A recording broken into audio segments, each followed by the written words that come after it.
মধ্যপ্রাচ্যে চলছে ফুটবলের জোয়ার। 2022-এ বিশ্বকাপ আয়োজন করে পুরো বিশ্বকে তাক লাগিয়ে দেয় কাতার। এবার তাদের ছাড়িয়ে যাওয়ার চ্যালেঞ্জ সৌদি আরবের সামনে। 2034 বিশ্বকাপের আয়োজক সত্ত্ব পেয়েছে মধ্যপ্রাচ্যের দেশটি। The greatest show on earth আয়োজনে মেগা পরিকল্পনা সৌদি আরবের। নতুন স্টেডিয়াম নির্মাণ, অত্যাধুনিক প্রযুক্তি ব্যবহারের পাশাপাশি এবার অবাক করা এক কাণ্ড ঘটাতে যাচ্ছে 2034 বিশ্বকাপের আয়োজকরা।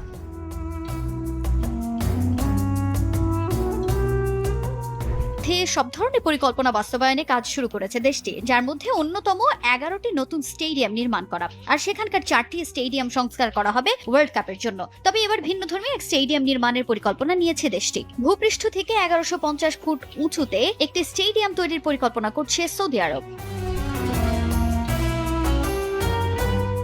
দেশটির সরকারের প্রস্তাবনায় আছে স্কাই স্টেডিয়ামের নাম, যা তৈরি করা হবে উঁচু একটি স্কাই স্ক্র্যাপারের ওপর। স্টেডিয়ামের দর্শক ধারণ ক্ষমতা হবে 46,000। 2024-এ ফিফাকে দেয়া প্রস্তাবে সৌদি আরব ফুটবল ফেডারেশন জানায়, নিয়ম স্টেডিয়াম হবে বিশ্বের সবচেয়ে ব্যতিক্রমধর্মী একটি স্টেডিয়াম, যা হবে ভূপৃষ্ঠ থেকে 350 মিটার উপরে, যেখান থেকে শহরের সবকিছু দেখা যাবে। সৌদি আরবের অন্যতম বৃহৎ তেল কোম্পানির সহায়তায় এই স্টেডিয়ামটি সম্পূর্ণ সৌর ও বায়ু শক্তিতে চলবে, এমন খবর প্রকাশ করেছে সৌদি আরবেরই স্থানীয় গণমাধ্যমগুলো।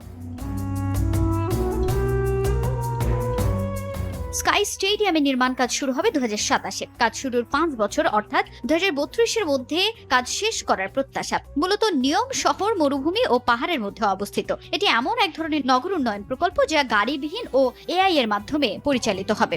আকর্ষণীয়